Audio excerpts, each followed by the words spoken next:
More than 20 years after the events described in the past chapters, I was walking with my Lady Lyndon in the rotunda at Ranelagh. It was in the year 1790, the emigration from France had already commenced, the old counts and marquises were thronging to our shores, not starving and miserable, as one saw them a few years afterwards, but unmolested as yet, and bringing with them some token of their national splendor. I was walking with Lady Lyndon, who, proverbially jealous and always anxious to annoy me, spied out a foreign lady who was evidently remarking me, and of course asked who was the hideous fat Dutchwoman who was leering at me so. I knew her not in the least. I felt I had seen the lady's face somewhere. It was now, as my wife said, enormously fat and bloated, but I did not recognize in the bearer of that face one who had been among the most beautiful women in Germany in her day.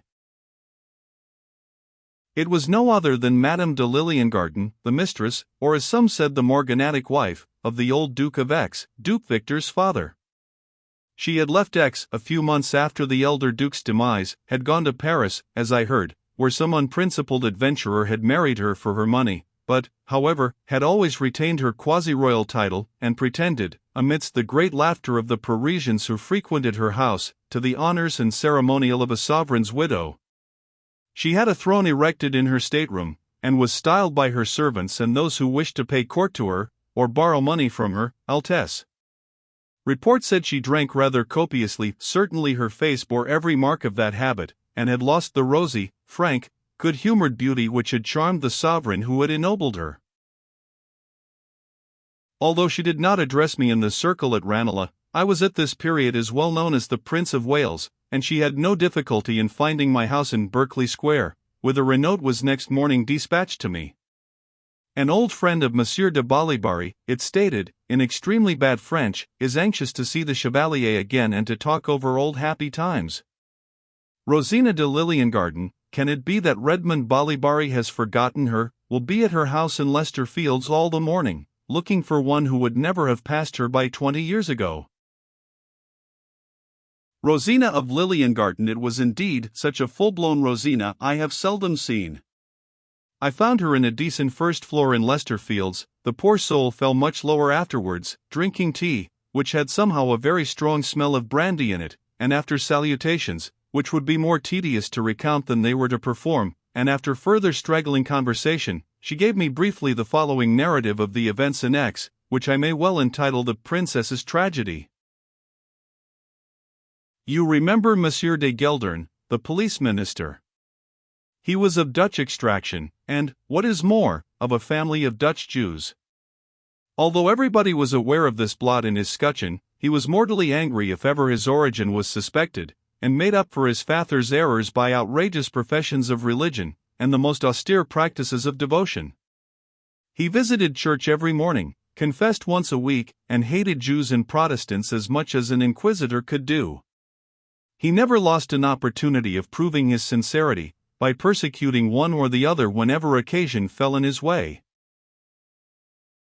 He hated the princess mortally, for her highness in some whim had insulted him with his origin, caused pork to be removed from before him at table, or injured him in some such silly way, and he had a violent animosity to the old Baron de Magny, both in his capacity of Protestant, and because the latter in some haughty mood had publicly turned his back upon him as a sharper and a spy. Perpetual quarrels were taking place between them in council, where it was only the presence of his august masters that restrained the Baron from publicly and frequently expressing the contempt which he felt for the officer of police. Thus Geldern had hatred as one reason for ruining the princess, and it is my belief he had a stronger motive still, interest. You remember whom the Duke married, after the death of his first wife, a princess of the House of F. Geldern built his fine palace 2 years after, and, as I feel convinced, with the money which was paid to him by the F family for forwarding the match. To go to Prince Victor, and report to His Highness a case which everybody knew, was not by any means Geldern's desire. He knew the man would be ruined forever in the prince's estimation who carried him intelligence so disastrous. His aim, therefore, was to leave the matter to explain itself to His Highness, and, when the time was ripe, he cast about for a means of carrying his point. He had spies in the houses of the elder and younger Magny, but this you know, of course, from your experience of continental customs. We had all spies over each other. Your black, Zamor, I think, was his name, used to give me reports every morning, and I used to entertain the dear old Duke with stories of you and your uncle practicing piquet and dice in the morning, and with your quarrels and intrigues. We levied similar contributions on everybody in X, to amuse the dear old man. Monsieur de Magny's valet used to report both to me and Monsieur de Geldern. I knew of the fact of the emerald being in pawn, and it was out of my exchequer that the poor princess drew the funds which were spent upon the odious Lowe, and the still more worthless young chevalier. How the princess could trust the latter as she persisted in doing, is beyond my comprehension, but there is no infatuation like that of a woman in love, and you will remark, my dear Monsieur de Balibari, that our sex generally fix upon a bad man. Not always, madam, I interposed. Your humble servant has created many such attachments. I do not see that affects the truth of the proposition, said the old lady drily, and continued her narrative. The Jew who held the emerald had many dealings with the princess, and at last was offered a bribe of such magnitude, that he determined to give up the pledge. He committed the inconceivable imprudence of bringing the emerald with him to X, and waited on Magny, who was provided by the princess with money to redeem the pledge, and was actually ready to pay it. Their interview took place in Magny's own apartments, when his valet overheard every word of their conversation. The young man, who was always utterly careless of money when it was in his possession, was so easy in offering it, that Lowe rose in his demands, and had the conscience to ask double the sum for which he had previously stipulated. At this the chevalier lost all patience, fell on the wretch and was for killing him, when the opportune valet rushed in and saved him.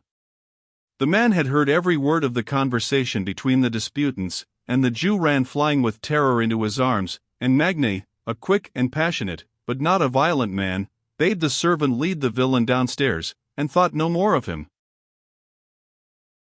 Perhaps he was not sorry to be rid of him, and to have in his possession a large sum of money, 4,000 ducats, with which he could tempt fortune once more, as you know he did at your table that night. Your ladyship went halves, madam, said I, and you know how little I was the better for my winnings. The man conducted the trembling Israelite out of the palace, and no sooner had seen him lodged at the house of one of his brethren, where he was accustomed to put up, than he went away to the office of His Excellency the Minister of Police, and narrated every word of the conversation which had taken place between the Jew and his master. Geldern expressed the greatest satisfaction at his spy's prudence and fidelity. He gave him a purse of 20 ducats, and promised to provide for him handsomely, as great men do sometimes promise to reward their instruments, but you, Monsieur de Balibari, know how seldom those promises are kept. Now, go and find out, said Monsieur de Geldern, at what time the Israelite proposes to return home again, or whether he will repent and take the money. The man went on this errand. Meanwhile, to make matters sure, Geldern arranged a play party at my house, inviting you thither with your bank, as you may remember, and finding means, at the same time, to let Maxime de Magny know that there was to be faro at Madame de Liliengarden's. It was an invitation the poor fellow never neglected. I remembered the facts, and listened on, amazed at the artifice of the infernal minister of police. The spy came back from his message to Lowe, and stated that he had made inquiries among the servants of the house where the Heidelberg banker lodged, and that it was the latter's intention to leave X that afternoon. He traveled by himself, riding an old horse, exceedingly humbly attired, after the manner of his people. Johann, said the minister, clapping the pleased spy upon the shoulder, I am more and more pleased with you. I have been thinking, since you left me, of your intelligence, and the faithful manner in which you have served me, and shall soon find an occasion to place you according to your merits. Which way does this Israelitish scoundrel take? He goes to R tonight, and must pass by the Kaiserwald. Are you a man of courage, Johann Kerner? Will your Excellency try me, said the man, his eyes glittering. I served through the 7 Years' War, and was never known to fail there. Now, listen. The emerald must be taken from that Jew. In the very keeping it, the scoundrel has committed high treason. To the man who brings me that emerald I swear I will give 500 louis. You understand why it is necessary that it should be restored to Her Highness. I need say no more. You shall have it tonight, sir, said the man. Of course your excellency will hold me harmless in case of accident. Shah, answered the minister, I will pay you half the money beforehand, such is my confidence in you. Accidents impossible if you take your measures properly. There are 4 leagues of wood, the Jew rides slowly. It will be night before he can reach, let us say, the old powder mill in the wood. What's to prevent you from putting a rope across the road, and dealing with him there? Be back with me this evening at supper. If you meet any of the patrol, say foxes are loose, that's the word for tonight. They will let you pass them without questions. The man went off quite charmed with his commission, and when Magny was losing his money at our faro table, his servant waylaid the Jew at the spot named the Powder Mill, in the Kaiserwald. The Jew's horse stumbled over a rope which had been placed across the road, and, as the rider fell groaning to the ground, Johann Kerner rushed out on him, masked, and pistol in hand, and demanded his money. He had no wish to kill the Jew, I believe, unless his resistance should render extreme measures necessary. Nor did he commit any such murder, for, as the yelling Jew roared for mercy, and his assailant menaced him with a pistol, a squad of patrol came up, and laid hold of the robber and the wounded man. Kerner swore an oath. You have come too soon, said he to the sergeant of the police. Foxes are loose.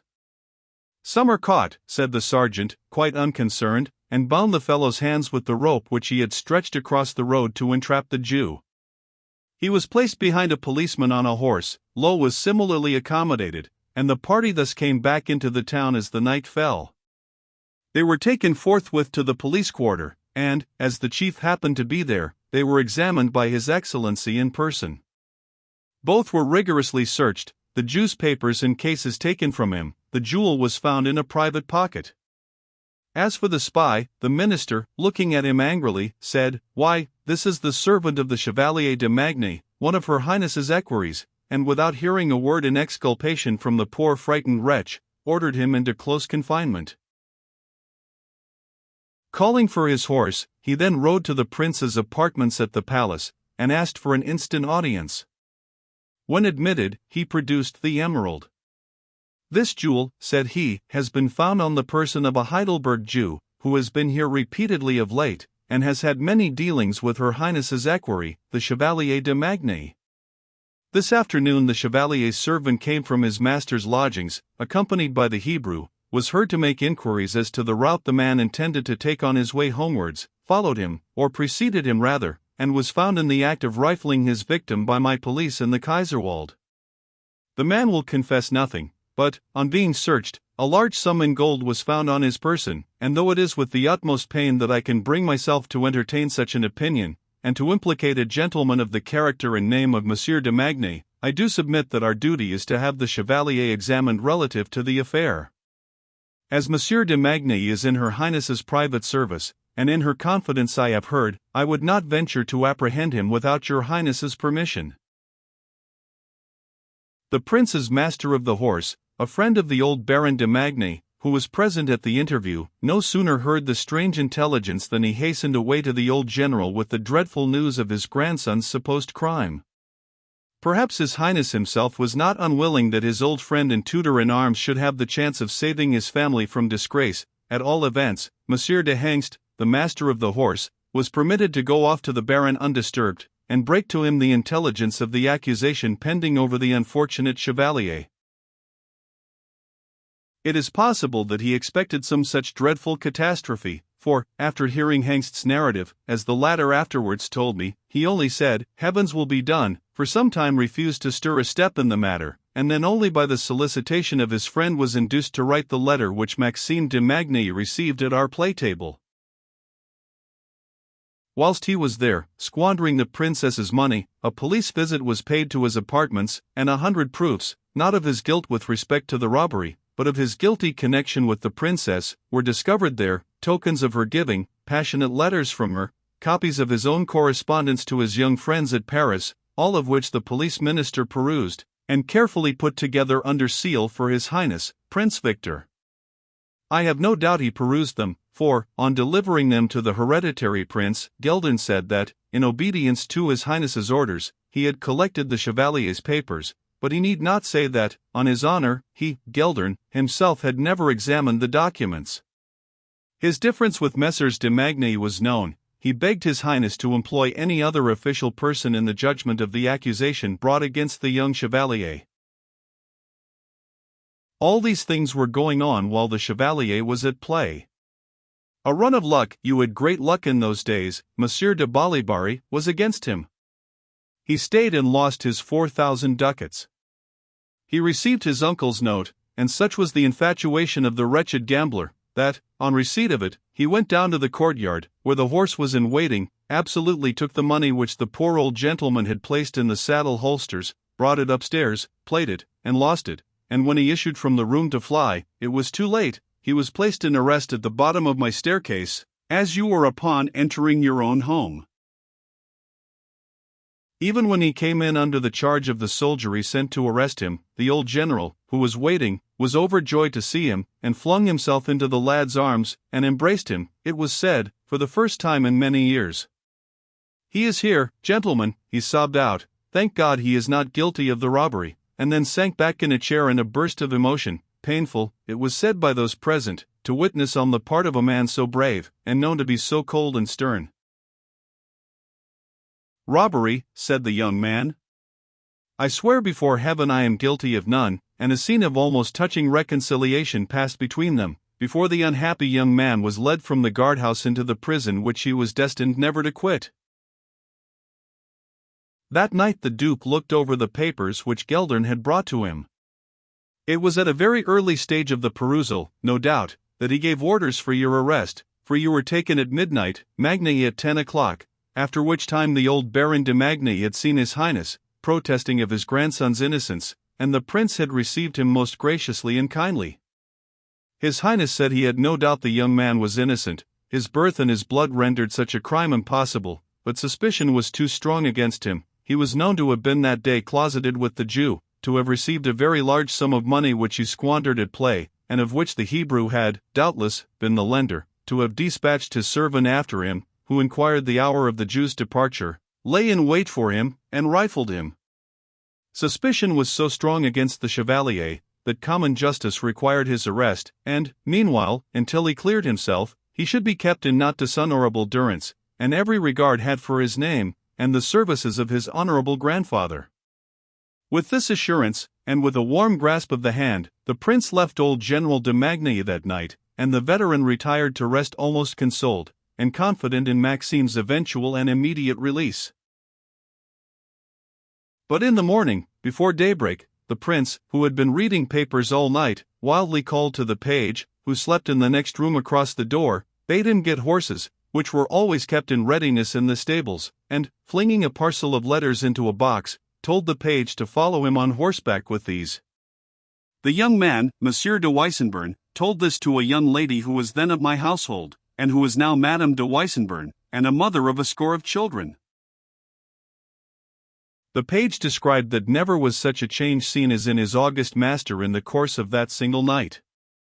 His eyes were bloodshot, his face livid, his clothes were hanging loose about him, and he who had always made his appearance on parade as precisely dressed as any sergeant of his troops, might have been seen galloping through the lonely streets at early dawn without a hat, his unpowdered hair streaming behind him like a madman. The page, with the box of papers, clattered after his master. It was no easy task to follow him, and they rode from the palace to the town, and through it to the general's quarter. The sentinels at the door were scared at the strange figure that rushed up to the general's gate, and, not knowing him, crossed bayonets, and refused him admission. "Fools," said Weissenborn, "it is the prince." And, jangling at the bell as if for an alarm of fire, the door was at length opened by the porter, and His Highness ran up to the general's bedchamber, followed by the page with the box. "Magnay, Magnay," roared the prince, thundering at the closed door, "Get up!" And to the queries of the old man from within, answered, "It is I, Victor, the prince, get up!" And presently the door was opened by the general in his robe d'chambre, and the prince entered. The page brought in the box, and was bidden to wait without, which he did, but there led from Monsieur de Magny's bedroom into his antechamber 2 doors, the great one which formed the entrance into his room, and a smaller one which led, as the fashion is with our houses abroad, into the closet which communicates with the alcove where the bed is. The door of this was found by M. de Weissenborn to be open, and the young man was thus enabled to hear and see everything which occurred within the apartment. The general, somewhat nervously, asked what was the reason of so early a visit from His Highness, to which the prince did not for a while reply, farther than by staring at him rather wildly, and pacing up and down the room. At last he said, "Here is the cause," dashing his fist on the box, and, as he had forgotten to bring the key with him, he went to the door for a moment, saying, "Weissenborn perhaps has it," but seeing over the stove one of the general's cadeaux de chasse, he took it down, and said, "That will do," and fell to work to burst the red trunk open with the blade of the forest knife. The point broke, and he gave an oath, but continued haggling on with the broken blade, which was better suited to his purpose than the long pointed knife, and finally succeeded in wrenching open the lid of the chest. "What is the matter?" said he, laughing. "Here's the matter, read that, here's more matter, read that, here's more, no, not that, that's somebody else's picture, but here's hers. Do you know that, Magne? My wife's, the princess's. Why did you and your cursed race ever come out of France, to plant your infernal wickedness wherever your feet fell, and to ruin honest German homes? What have you and yours ever had from my family but confidence and kindness? We gave you a home when you had none, and here's our reward," and he flung a parcel of papers down before the old general, who saw the truth at once. He had known it long before, probably, and sank down on his chair, covering his face. The prince went on gesticulating, and shrieking almost. "If a man injured you so, Magne, before you begot the father of that gambling lying villain yonder, you would have known how to revenge yourself. You would have killed him. Yes, would have killed him. But who's to help me to my revenge? I've no equal. I can't meet that dog of a Frenchman, that pimp from Versailles, and kill him, as if he had played the traitor to one of his own degree." "The blood of Maxime de Magny," said the old gentleman proudly, "is as good as that of any prince in Christendom." "Can I take it?" cried the prince. "You know I can't. I can't have the privilege of any other gentleman in Europe. What am I to do? Look here, Magne, I was wild when I came here, I didn't know what to do. You've served me for 30 years, you've saved my life twice, they are all knaves and harlots about my poor old father here, no honest men or women, you are the only one, you saved my life, tell me what am I to do?" Thus from insulting Monsieur de Magny, the poor distracted prince fell to supplicating him, and, at last, fairly flung himself down, and burst out in an agony of tears. Old Magny, one of the most rigid and cold of men on common occasions, when he saw this outbreak of passion on the prince's part, became, as my informant has described to me, as much affected as his master. The old man, from being cold and high, suddenly fell, as it were, into the whimpering querulousness of extreme old age. He lost all sense of dignity, he went down on his knees, and broke out into all sorts of wild incoherent attempts at consolation, so much so, that Weissenborn said he could not bear to look at the scene, and actually turned away from the contemplation of it. But, from what followed in a few days, we may guess the results of the long interview. The prince, when he came away from the conversation with his old servant, forgot his fatal box of papers and sent the page back for them. The general was on his knees praying in the room when the young man entered, and only stirred and looked wildly round as the other removed the packet. The prince rode away to his hunting lodge at 3 leagues from Aix, and 3 days after that Maxime de Magny died in prison, having made a confession that he was engaged in an attempt to rob the Jew, and that he had made away with himself, ashamed of his dishonor. But it is not known that it was the general himself who took his grandson poison, it was said even that he shot him in the prison. This, however, was not the case. General de Magny carried his grandson the draft which was to carry him out of the world, represented to the wretched youth that his fate was inevitable, that it would be public and disgraceful unless he chose to anticipate the punishment, and so left him. But it was not of his own accord, and not until he had used every means of escape, as you shall hear, that the unfortunate being's life was brought to an end. As for General de Magny, he quite fell into imbecility a short time after his grandson's death, and my honored Duke's demise. After His Highness the Prince married the Princess Mary of F., as they were walking in the English park together, they once met old Magny riding in the sun in the easy chair, in which he was carried commonly abroad after his paralytic fits. "This is my wife, Magny," said the prince affectionately, taking the veteran's hand, and he added, turning to his princess, "General de Magny saved my life during the 7 Years' War." "What, you've taken her back again?" said the old man. "I wish you'd send me back my poor Maxime." He had quite forgotten the death of the poor Princess Olivia, and the prince, looking very dark indeed, passed away. "And now," said Madame de Liliengarden, "I have only one more gloomy story to relate to you, the death of the Princess Olivia. It is even more horrible than the tale I have just told you." With which preface the old lady resumed her narrative. The kind weak princess's fate was hastened, if not occasioned, by the cowardice of Magny.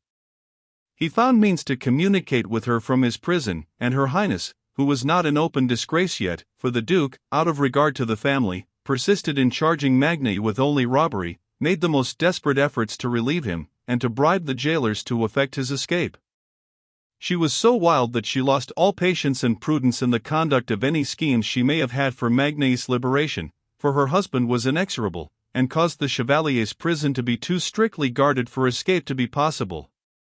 She offered the state jewels in pawn to the court banker, who of course was obliged to decline the transaction. She fell down on her knees, it is said, to Geldern, the police minister, and offered him heaven knows what as a bribe. Finally, she came screaming to my poor dear Duke, who, with his age, diseases, and easy habits, was quite unfit for scenes of so violent a nature, and who, in consequence of the excitement created in his august bosom by her frantic violence and grief, had a fit in which I very nigh lost him. That his dear life was brought to an untimely end by these transactions I have not the slightest doubt, for the Strasbourg pie, of which they said he died, never, I am sure, could have injured him, but for the injury which his dear gentle heart received from the unusual occurrences in which he was forced to take a share. All Her Highness's movements were carefully, though not ostensibly, watched by her husband, Prince Victor, who, waiting upon his august father, sternly signified to him that if His Highness, M.Y. Duke, should dare to aid the princess in her efforts to release Magny, he, Prince Victor, would publicly accuse the princess and her paramour of high treason, and take measures with the Diet for removing his father from the throne, as incapacitated to reign. Hence interposition on our part was vain, and Magny was left to his fate. It came, as you are aware, very suddenly.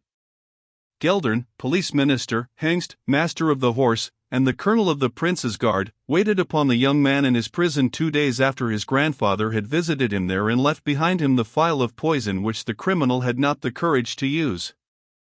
And Geldern signified to the young man that unless he took of his own accord the laurel water provided by the elder Magny, more violent means of death would be instantly employed upon him, and that a file of grenadiers was in waiting in the courtyard to dispatch him.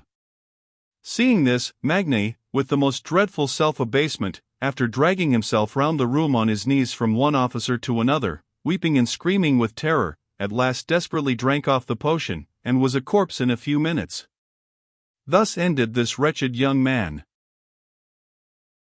His death was made public in the Court Gazette 2 days after, the paragraph stating that Monsieur de M., struck with remorse for having attempted the murder of the Jew, had put himself to death by poison in prison, and a warning was added to all young noblemen of the duchy to avoid the dreadful sin of gambling, which had been the cause of the young man's ruin, and had brought upon the grey hairs of one of the noblest and most honourable of the servants of the Duke irretrievable sorrow. The funeral was conducted with decent privacy, the General de Magny attending it. The carriages of the two dukes and all the first people of the court made their calls upon the general afterwards. He attended parade as usual the next day on the Arsenal Place, and Duke Victor, who had been inspecting the building, came out of it leaning on the brave old warrior's arm. He was particularly gracious to the old man, and told his officers the oft-repeated story how at Rosbach, when the contingent served with the troops of the unlucky Soubise, the general had thrown himself in the way of a French dragoon, who was pressing hard upon his highness in the rout, had received the blow intended for his master, and killed the assailant. And he alluded to the family motto of Magny Sans Tache, and said, it had been always so with his gallant friend and tutor in arms.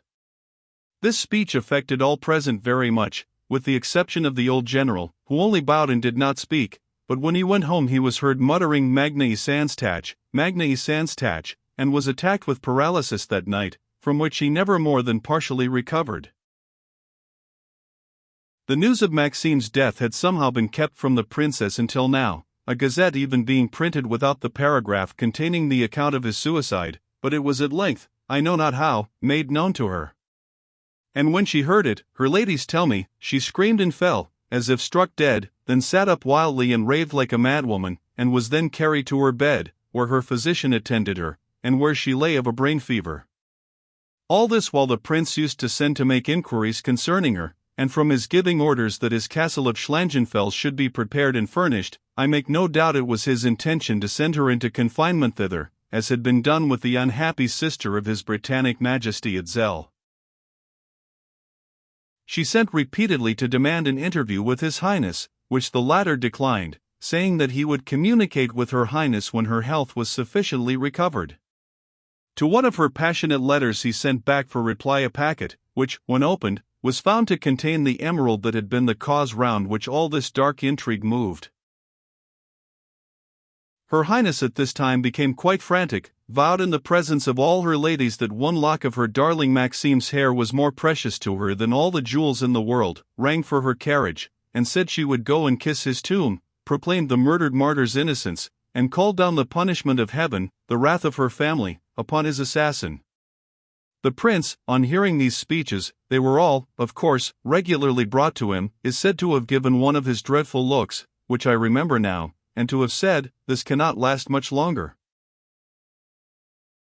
All that day and the next the Princess Olivia passed in dictating the most passionate letters to the prince her father, to the kings of France, Naples, and Spain, her kinsmen, and to all other branches of her family, calling upon them in the most incoherent terms to protect her against the butcher and assassin her husband, assailing his person in the maddest terms of reproach, and at the same time confessing her love for the murdered magnate. It was in vain that those ladies who were faithful to her pointed out to her the inutility of these letters, the dangerous folly of the confessions which they made. She insisted upon writing them, and used to give them to her second robe-woman, a Frenchwoman, Her Highness always affectioned persons of that nation, who had the key of her cassette, and carried every one of these epistles to Geldern. With the exception that no public receptions were held, the ceremony of the princess's establishment went on as before. Her ladies were allowed to wait upon her and perform their usual duties about her person.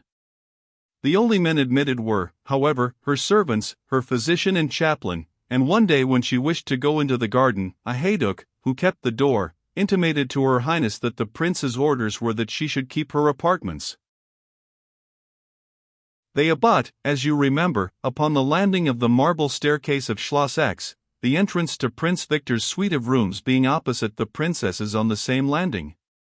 This space is large, filled with sofas and benches, and the gentlemen and officers who waited upon the Duke used to make a sort of antechamber of the landing place, and pay their court to His Highness there, as he passed out, at 11 o'clock, to parade. At such a time, the heyducs within the princess's suite of rooms used to turn out with their halberts and present to Prince Victor, the same ceremony being performed on his own side, when pages came out and announced the approach of His Highness. The pages used to come out and say, "The prince, gentlemen," and the drums beat in the hall, and the gentlemen rose, who were waiting on the benches that ran along the balustrade. As if fate impelled her to her death, one day the princess, as her guards turned out, and she was aware that the prince was standing, as was his wont, on the landing, conversing with his gentleman. In the old days he used to cross to the princess's apartment and kiss her hand, the princess, who had been anxious all the morning, complaining of heat, insisting that all the doors of the apartments should be left open, and giving tokens of an insanity which I think was now evident, rushed wildly at the doors when the guards passed out, flung them open, and before a word could be said, or her ladies could follow her, was in presence of Duke Victor, who was talking as usual on the landing. Placing herself between him and the stair, she began apostrophizing him with frantic vehemence. "Take notice, gentlemen," she screamed out, "that this man is a murderer and a liar, that he lays plots for honorable gentlemen, and kills them in prison. Take notice, that I too am in prison, and fear the same fate. The same butcher who killed Maxime de Magny may, any night, put the knife to my throat. I appeal to you, and to all the kings of Europe, my royal kinsmen. I demand to be set free from this tyrant and villain, this liar and traitor.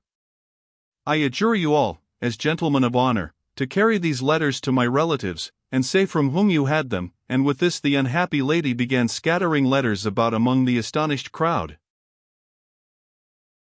"Let no man stoop," cried the prince, in a voice of thunder. "Madame de Gleam, you should have watched your patient better. Call the princess's physicians, her highness's brain is affected. Gentlemen, have the goodness to retire."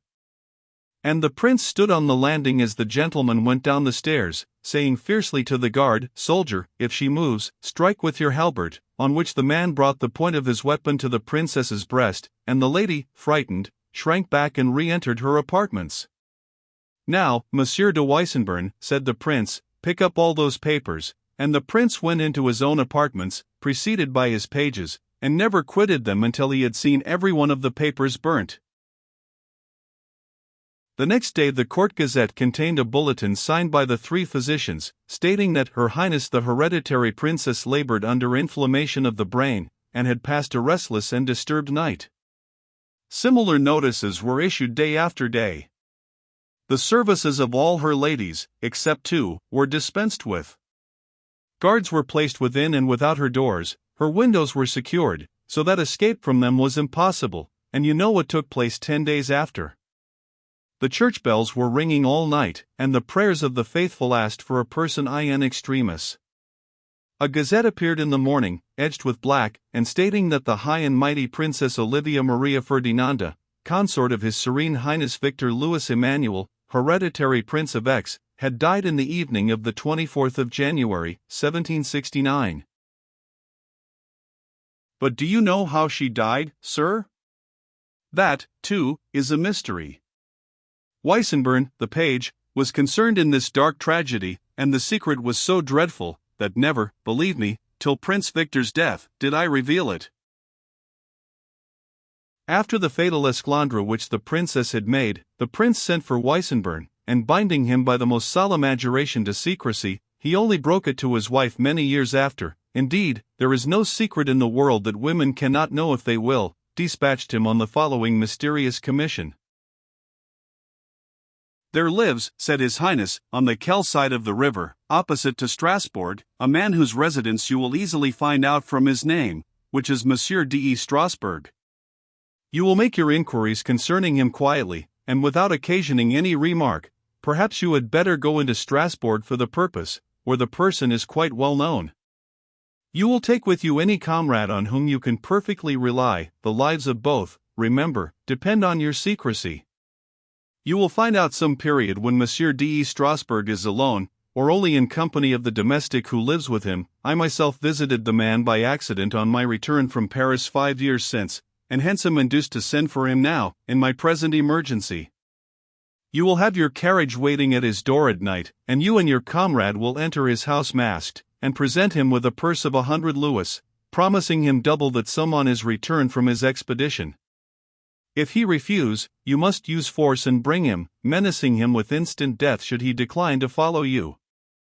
You will place him in the carriage with the blinds drawn, one or other of you never losing sight of him the whole way, and threatening him with death if he discover himself or cry out. You will lodge him in the old tower here, where a room shall be prepared for him, and his work being done, you will restore him to his home with the same speed and secrecy with which you brought him from it. Such were the mysterious orders Prince Victor gave his page, and Weissenborn, selecting for his comrade in the expedition Lieutenant Bartenstein, set out on his strange journey.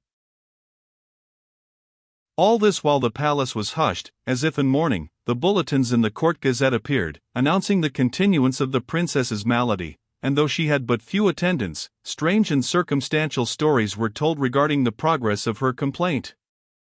She was quite wild. She had tried to kill herself. She had fancied herself to be I don't know how many different characters. Expresses were sent to her family informing them of her state, and couriers dispatched publicly to Vienna and Paris to procure the attendance of physicians skilled in treating diseases of the brain. That pretended anxiety was all a feint. It was never intended that the princess should recover. The day on which Weissenborn and Bartenstein returned from their expedition, it was announced that Her Highness the Princess was much worse. That night the report through the town was that she was at the agony, and that night the unfortunate creature was endeavoring to make her escape. She had unlimited confidence in the French chamberwoman who attended her, and between her and this woman the plan of escape was arranged. The princess took her jewels in a casket. A private door, opening from one of her rooms and leading into the outer gate, it was said, of the palace, was discovered for her, and a letter was brought to her, purporting to be from the Duke, her father-in-law, and stating that a carriage and horses had been provided, and would take her to the territory where she might communicate with her family and be safe. The unhappy lady, confiding in her guardian, set out on the expedition. The passages wound through the walls of the modern part of the palace and abutted in effect at the old owl tower, as it was called, on the outer wall. The tower was pulled down afterwards, and for good reason. At a certain place the candle, which the chamberwoman was carrying, went out, and the princess would have screamed with terror, but her hand was seized, and a voice cried hush. The next minute a man in a mask, it was the Duke himself, rushed forward, gagged her with a handkerchief, her hands and legs were bound, and she was carried swooning with terror into a vaulted room, where she was placed by a person there waiting, and tied in an armchair. The same mask who had gagged her, came and bared her neck and said, "It had best be done now she is fainted." Perhaps it would have been as well, for though she recovered from her swoon, and her confessor, who was present, came forward and endeavored to prepare her for the awful deed which was about to be done upon her, and for the state into which she was about to enter, when she came to herself it was only to scream like a maniac, to curse the Duke as a butcher and tyrant, and to call upon Magne, her dear Magne. At this the Duke said, quite calmly, "May God have mercy on her sinful soul."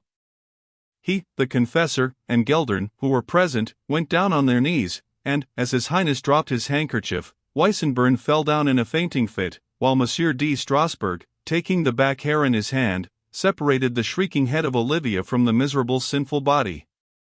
May heaven have mercy upon her soul. This was the story told by Madame de Liliengarten, and the reader will have no difficulty in drawing from it that part which affected myself and my uncle, who, after 6 weeks of arrest, were set at liberty, but with orders to quit the duchy immediately, indeed, with an escort of dragoons to conduct us to the frontier. What property we had, we were allowed to sell and realize in money, but none of our play debts were paid to us, and all my hopes of the Countess Ida were thus at an end. When Duke Victor came to the throne, which he did when, 6 months after, apoplexy carried off the old sovereign his father, all the good old usages of Aix were given up, play forbidden, the opera and ballet sent to the right about, and the regiments which the old Duke had sold recalled from their foreign service. With them came my Countess's beggarly cousin the ensign, and he married her. I don't know whether they were happy or not. It is certain that a woman of such a poor spirit did not merit any very high degree of pleasure. The now reigning Duke of Aix himself married 4 years after his first wife's demise, and Geldern, though no longer police minister, built the grand house of which Madame de Liliengarten spoke. What became of the minor actors in the great tragedy, who knows? Only Monsieur de Strasbourg was restored to his duties. Of the rest, the Jew, the chamberwoman, the spy on Magne, I know nothing. Those sharp tools with which great people cut out their enterprises are generally broken in the using, nor did I ever hear that their employers had much regard for them and their ruin.